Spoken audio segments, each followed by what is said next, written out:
అమ్మ అయ్యగారికి ఇవ్వరా? వాష్రూమ్కి వెళ్ళారు, ఒక నిమిషం.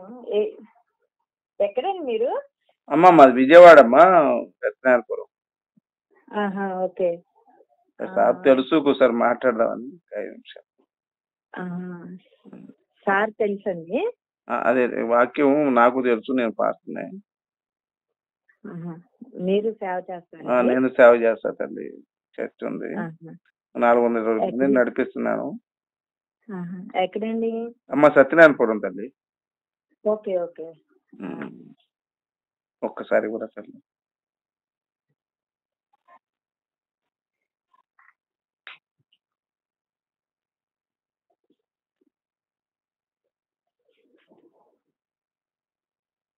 మాట్లాడండి పాస్టర్ గారు. హలో అయ్యా పాస్టర్ గారు, పేరుదాడయ్యా. చెప్పండి అయ్యా అయ్యగారు, అంటే ఏం లేదయ్యా, నాకు కొన్ని డౌట్స్ ఉన్నాయి. దానికి చెప్పండి. మీ దగ్గర కొంచెం ఒక 10 నిమిషాలు టైం ఇవ్వండి సార్. అయ్యగారు మీరు ఎక్కడ, నాకు అర్థం కాదు. ఇప్పుడు సత్యనారాయణపురం అంటున్నారు, ఎక్కడ? సత్యనారాయణపురం అండి, మార్కెట్. సత్యనారాయణపురం మార్కెట్ దగ్గర అండి. సత్యనారాయణపురం మార్కెట్ అంటే అయ్యా, ఇప్పుడు ద్వితీయోపదేశ కాండంలో ఉంటుంది అనమాట. ఇది 1 నుంచి 6 దాకా చూసుకుంటే మనం 7వ అధ్యాయం, ద్వితీయోపదేశ కాండం 7వ అధ్యాయంలో అదేమంటారంటే, నీవు స్వాధీనం చేసుకున్న ప్రదేశంలో అందరిని చంపండి, వారి పిల్లలను మీరు చేసుకోకూడదు, మీ పిల్లలను వారికి ఇవ్వకూడదు అని చెప్పేసి యెహోవా దేవుడు చెప్తారండి. ఇది సందర్భం ఎప్పుడుదండి? ఇది ఐగుప్త దేశం నుంచి వచ్చినప్పుడా అయ్యగారు? చెప్పండి. అది నువ్వు స్వాధీనం చేసుకున్న ప్రదేశంలో అందరిని చంపమంటున్నాడు అయ్యగారు. తర్వాత ద్వితీయోపదేశ కాండం 7వ అధ్యాయం 16 నుంచి 17 చూసుకుంటే, నీకు అప్పగించిన సమస్త జనులను చంపుడి, ఏలయనగా నీకు అది ఉరియగును అంటాడు యెహోవా దేవుడు. కాదండి, మరి మీరు పని చేయండి. మీరు మాట్లాడాలనుకుంటే ఒక పని చేయండి, నాకు నా అడ్రస్ చెప్తాను, అక్కడికి రండి, మాట్లాడదాం. ఒకసారి చెప్పండి, ఒక 10 నిమిషాలు. మళ్ళీ మిమ్మల్ని ఎప్పుడు కలవాలో మీరు కలవమంటే కలుస్తున్నాయి గారు. నేను ఇప్పుడు నాకు ప్రేయర్ ఉంది మళ్ళీ. ఇంకోటి ఏంటంటే అయ్యగారు ఒక 10 నిమిషాలు అయ్యగారు, ఇక్కడ ఇంకోటి ఏంటంటే ద్వితీయోపదేశ కాండం 12వ అధ్యాయం 1 నుంచి 4 చూసుకుంటే, మీరు స్వాధీనం పరుచుకోబో ప్రదేశాన్ని బొత్తిగా నాశనం చేయండి, అక్కడ వారి దేవతామూర్తులు నాశనం చేయండి అని అంటారు. తర్వాత ద్వితీయోపదేశ కాండం 13వ అధ్యాయం 6 నుంచి 10 చూసుకుంటే, నీ తల్లి గాని, అక్క గాని, అన్న గాని, చెల్లి గాని వేరే దేవుని పూజిస్తే వారిని రాళ్ళతో కూడా చంపంటాడు యెహోవా దేవుడు. అంటే ఇంత దారుణమైనటువంటి ఈ వచనాలు మీరు చదివారండి ఎప్పుడైనా అయ్యగారు? మీకు దృష్టికి వచ్చిందా? ఇప్పుడు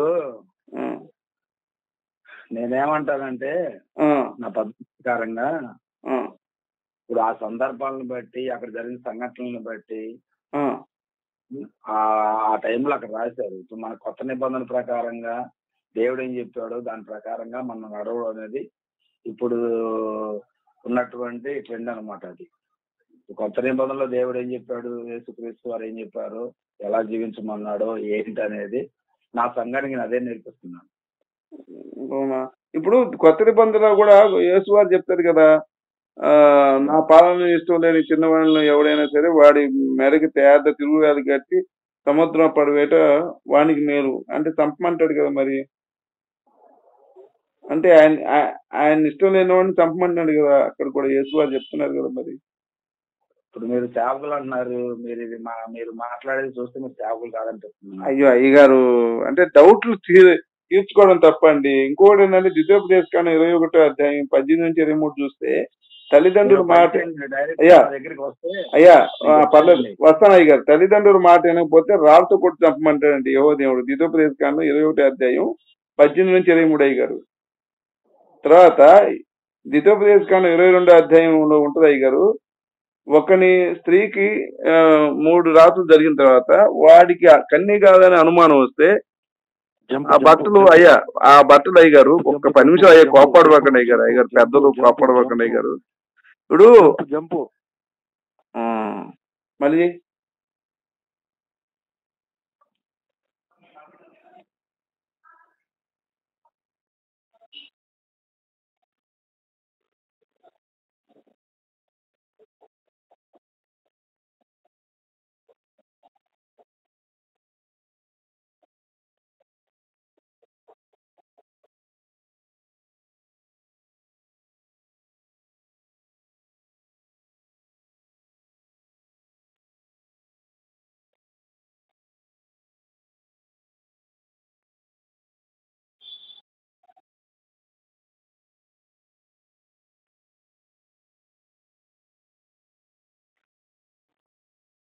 వీడు ఎత్తట్లేదు అని వాడు ఎవడో ఒకటే ఫోన్ చేస్తున్నాడు, వాడిని కలపనా? ఎవడాడు? అదే ఫోటో పెట్టి పంపించారుగా ఇన్స్టాగ్రామా. చెయ్యి కలుపు.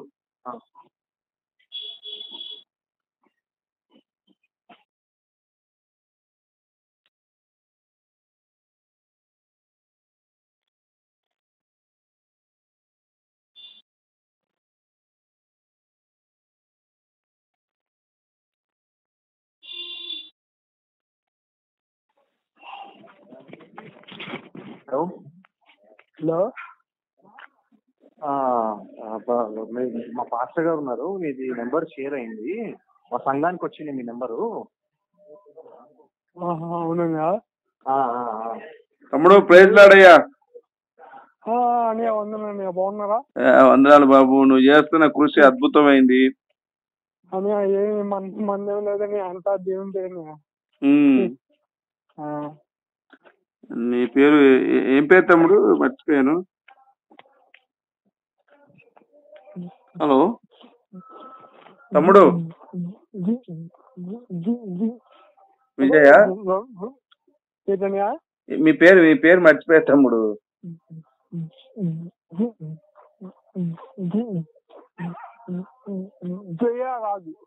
విజయరాజు. అయ్యో నానా, అదే జయరాజు తమ్ముడు. నీకు పాపం కాలు అంటే మీకు పుట్టుకతోనే ఇబ్బంది అయిందా? పుట్టుకతోంది. నా దగ్గర చెప్పాలంటే ఒక ఫెస్ట్ ఉంది, దేవుని నాకం బట్టి మనం బతికము. 6 పుట్టి చనిపోయారన్నా, 6 పుట్టి చనిపోయారు మీ అమ్మకి. మనము ప్రభువుని నమ్ముకున్న తర్వాత మనం ఏంటంటే బతికాం.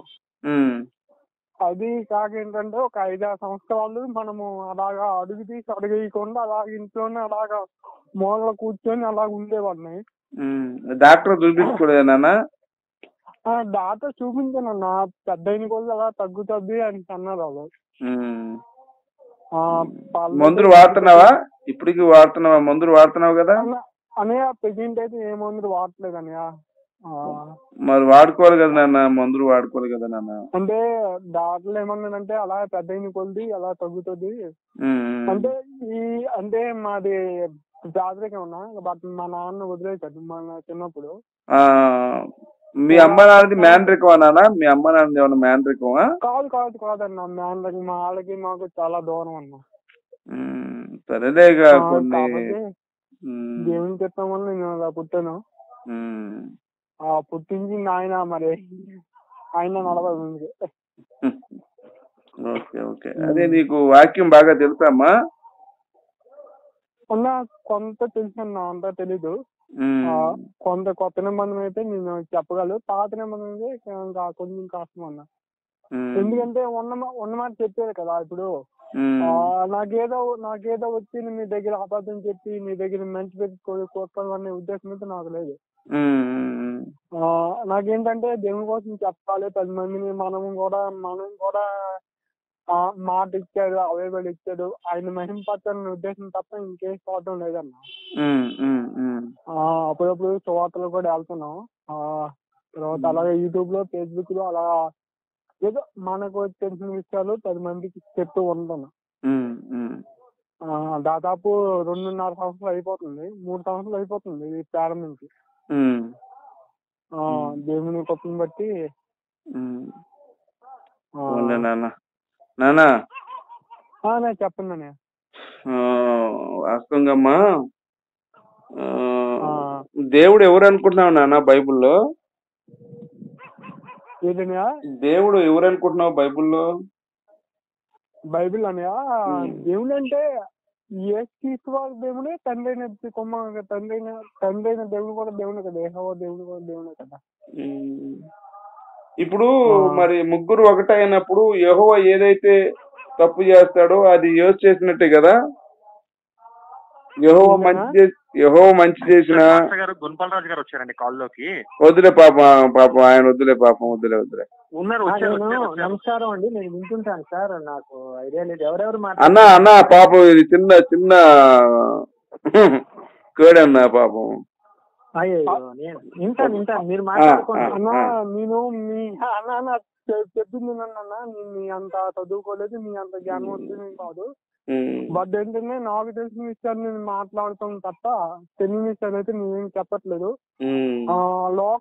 లోకం ఎంతమంది బోధకులు అబద్ధ చేస్తూ ఉన్నారు. బట్ ఏంటంటే వాళ్ళలాగా నేను సాక్ష్యాలు చెప్పి అబద్ధాలు చెప్పి భాషలు మాట్లాడి నానా రకమైన బోధ చెప్పట్లేదు. ఏదో అయితే అమ్మా తమ్ముడు యెహోవా గురించి యేసు గురించి నీకు చెప్తాను. నేను పాస్టర్ని. ఇప్పుడు మన కాలంలోకి వచ్చిన ఆయన కూడా పెద్ద పాస్టర్ ఆయన.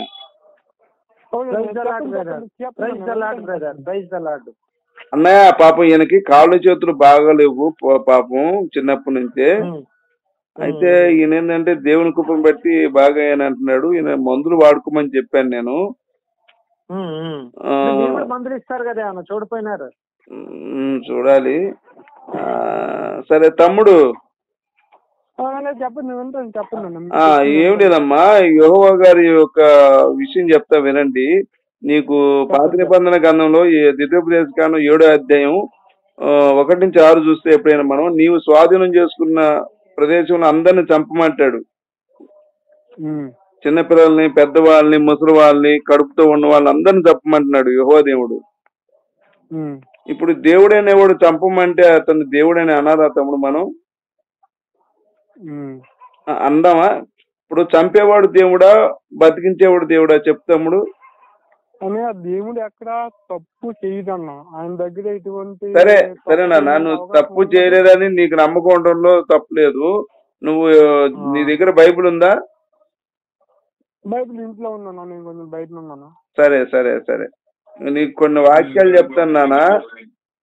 ద్వితీయోపదేశకాండం 7వ అధ్యాయం 16-17 చూసుకుంటే, నీకు అప్పగించిన సమస్త జనులను చంపుడి ఎలయనగా నీకు అది ఉరియగున అంటాడు యెహోవా దేవుడు.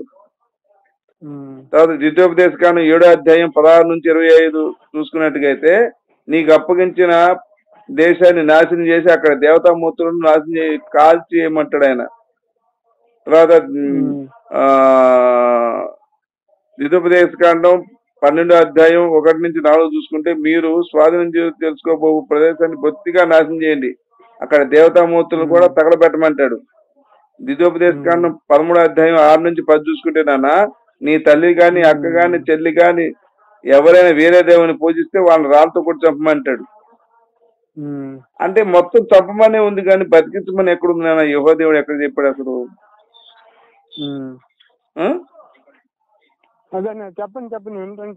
తర్వాత ద్వితీయోపదేశకాండం 20వ అధ్యాయం 13-18 చూసుకుంటే, నీ దేవుడైన యెహోవా నీకు అప్పగించిన దానిలో పురుషులను చంపి ఆడవాళ్ళను, పిల్లలను సమస్తమును కత్తివాట మాత్రం చేసి కన్ని పిల్లలను దోసుకోమంటున్నాడు. తర్వాత ద్వితీయోపదేశకాండం 21వ అధ్యాయం 18-23 చూస్తేనన్నా, తల్లి తండ్రి మాట వినకపోతే రాళ్ళతో కూడా చంపమంటాడు యెహోవా దేవుడు. ఇప్పుడు నీ తల్లిదండ్రుల మాట నువ్వు వినలేదు అనుకున్నానా, నిన్ను రాళ్ళతో కూడా చంపాలి. ఇక మరి ఇవన్నీ చదివావా నాన్న నువ్వు?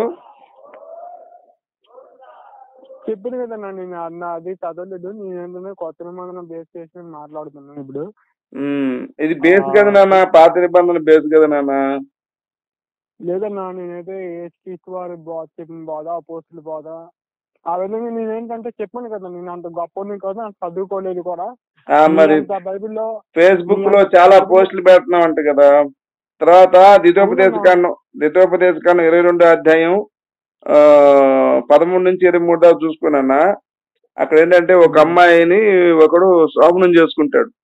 శోభనం చేసుకున్న తర్వాత 3 రాత్రులు అయిపోయిన తర్వాత ఈ అమ్మాయి కన్ని కాదు, బ్లడ్ రాలేదు నాకు అంటాడు.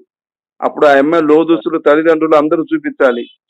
అందరూ చూపించిన తర్వాత అందులో లోదుస్తుల్లో మరకుందనుకున్నానా, ఆ అమ్మాయిని చంపాల్సిన అవసరం లేదు. ఒకవేళ మరకలేదనుకో, ఆ అమ్మాయిని రాళ్ళతో కూడా చంపాలి అందరి ముందు. ఇప్పుడు ఈ విధానం వల్లే చాలా మంది ఇతర దేశాల్లో చచ్చిపోతున్నారు. మీరు గూగుల్లో చూసుకుంటే ముసుగేసి ఒక ఆడపిల్లల్ని ముసుగేసి రాళ్ళతో కూడా చంపుతున్నారు అందరూ. అంటే ఈ దరిద్రపు వాక్యం వల్ల. ఇప్పుడు ఆడపిల్లకి కన్య పరీక్ష ఎలా చేస్తారు నాన్న? బట్టలు ఇడిచే కదా ఎవరైనా సెక్స్ చేసుకునేది జనరల్ గా. నీకు పెళ్ళైందా? లేదన్న, అవలేదన్న. సాధారణంగా కూడా ఐడియా ఉంది కదా నీకు? ఐడియా ఉందన్న. మరి బట్టలు ఇప్పాయి కదా సెక్స్ చేసుకునేది, మరి బట్టల మీద మరక ఎట్లుంటది అసలు? అది ఎలా చూపించాలని యెహోవా దేవుడు ఆజ్ఞ ఇచ్చాడు? మరి ఇది తప్ప కదా? మరి దేవుడు తప్పు చేయలేదు అంటున్నావు, ఇది తప్పు కదా? మరి ఇప్పుడు మీ చెల్లెలు, నీ కూతురు అనుకున్నా ఎప్పుడైనా, ఇప్పుడు నీ అల్లుడు ఫస్ట్ నైట్ చేసాడు అనుకుందాం, ఉదాహరణకి, తప్పుగా అనుకోకమ్మా. ఫస్ట్ నైట్ అంతా అయిపోయింది అనుకున్నాం, 3 రాత్రులు అయిపోయింది అనుకున్నాం. వాడేమంటాడంటే, అరే మావా నీ కూతురు కన్ని కాదురా అంటాడు. నువ్వేమంటావు? అదేంద్ర బాబు, నా బిడ్డ ఏం తప్పు చేయలేదంటే, అరే టెస్ట్ చేసుకోపోరా అంటాడు. అప్పుడు నీ మనసు ఎలా ఉంటది? ఒక కన్న బిడ్డని ఏమైనా టెస్ట్ చేయగలమా? ఆ లవ్ దోస్తులు 10 మంది చూపించగలమా మనం?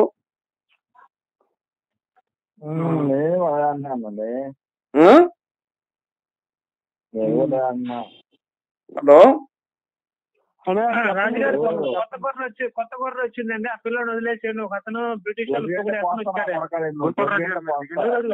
గొర్రె వచ్చిందండి, గొర్రె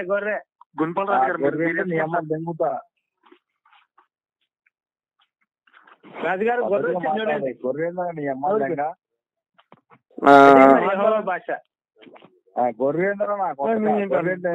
అరే ఏసే చెప్పాడు ఏం చెప్పటం నా కొడక. అది కాదు తమ్ముడు, అతను ఆయన ఏమన్నాడు తమ్ముడు? ఆయన ఒక గొర్రె అని అన్నాడు, నువ్వు బూతు మాట్లాడుతున్నావు. మరి యేసు వారు ఏం చెప్పాడు? శత్రువుని కూడా ప్రేమించమన్నాడు. నువ్వెందుకు తమ్ముడు బూతు మాటలు మాట్లాడుతావు? అర్థమైంది. లైవ్ లో ఉన్నది చెప్పండి నాకు, గొర్రె అంటే దానికి అర్థమైంది. కషాయవాణి నమ్మేది గొర్రె తమ్ముడు. నా కొడుకు ఎవడు గొర్రె నన్ను మాట్లాడడానికి ఎవడు? ఇక తమ్ముడు, నువ్వు మాట్లాడడానికి వచ్చావా పోట్లాడడానికి వచ్చావా? ఏదో ఒకటి చెప్పు. గొర్రె అంటే ఎవడు? సరే, నువ్వు తెలుసుకోవడానికి వచ్చావా పోట్లాడడానికి వచ్చావా? నీకేం కావాలి చెప్పు ఒకసారి. అయ్యగారు మీ సంభాషణ నచ్చలేదు, క్షమించండి, నేను లెఫ్ట్ అయిపోతాను. తమ్ముడు నీకు తర్వాత ఫోన్ చేస్తాడమ్మా, ఒకసారి నీకు తర్వాత ఫోన్ చేస్తాడమ్మా, పెట్టేసి. నన్ను ఎందుకన్నా గొర్రెని? ఏ సన్నట్రా బాబు, మేమనలేదు.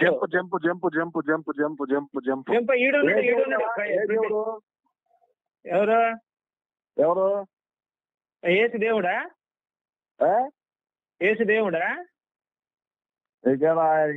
సంబంధం ఉందా? అవును, లంజల వంశంలో పుట్టినాడు దేవుడు. ఎట్లయితే రాహాబు, బెస్తిబా, తామర, రూతు నలుగురు లంజలే. లంజల వంశంలో దేవుడు ఎలా పుడతాడు? ఆ ముందు సరే అలా ఒకసారి ఆగు గోపి గారు, ఒకసారి ఆగండి. తమ్ముడు నేను ఒకసారి చెప్తా విను. ఒకటి వచనం ఉంటది యేసు వారి గురించి, యూదా వంశంలో నీతి చిగురును పుట్టించును, ఆయన రాజగును, రాజే 2 జనాంగంలో ఏకం చేయును, దీర్ఘకాలము పరిపాలించును, రాజ్యము నెమ్మదించును అని ఉంటది యేసు వారి పేరట. ఇప్పుడు ఆ ప్రవచనం నెరవేరిందా తమ్ముడు? మరి ఇప్పుడు యూదా కోడలతో వ్యభిచారం చేశాడు కదా, మరి ఆ వ్యభిచారం వంశంలో యేసు ఎలా పుట్టాలి? ఇప్పుడు యూదా గోత్ర గొదవసింహం అంటారు కదా,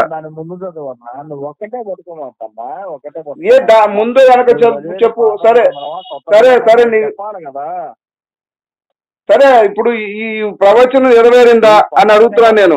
చెప్పుతో కొట్టాలా, రాయితో కొట్టాలి ఇప్పుడు వచ్చి నేను. హలో, పాత నిబంధనం అయితే అన్నా నేను రాయితో కొట్టాలి.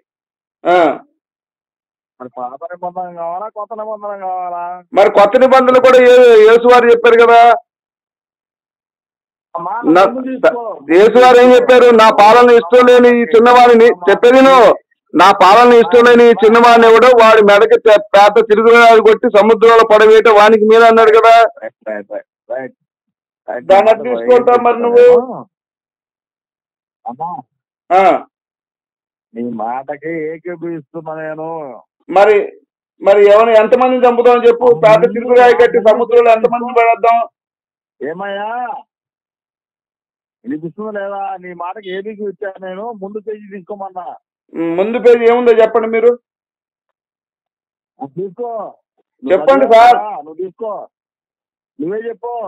అరే చెప్పండి సార్, నాకు ఇప్పుడు నేనున్నది చెప్తున్నాను, నీకేం కావాలి? చదువు రాదు, నేను చదవాలా? ముందు పేజీ తీసుకో. ముందు పేజీ అంటే ఏం పేజీ తీసుకోవాలి సార్? ఆయన తాగుంటాడండి రాజుగారు, ఆయన చెప్పిన వినాలి తాగున్నప్పుడు. సార్ ఇప్పుడు కాదండి దీన్ని ఏముంటది సార్, ద్వితోపదేశ కాండం 22వ అధ్యాయం ముందు పేజీ ఇదే ఉంది సార్. ద్వితోపదేశ కాండం 22వ అధ్యాయం. మీది లో వాయిస్ వస్తుంది, నాకు కాల్ చేయండి మీరు. హలో ఏమండి? ఇప్పుడు లో వాయిస్ వస్తుంది మీది, నాకు కాల్ చేయండి డైరెక్ట్ గా. ఎవరండి? నేనా? మీరే రాజు గారు, నాకు కాల్ చేయండి. సరే రాజు గారు మీరు నాకు కాల్ చేయండి. మీది ఇప్పుడు కాల్ చేయండి ఒకసారి. మన గొర్రె లైన్ లోనే ఉంటాడండి, మీరు కాల్ చేయండి. మేము అనలేదురా స్వామి, ఏసే అన్నాడు, చూసుకో మాకు.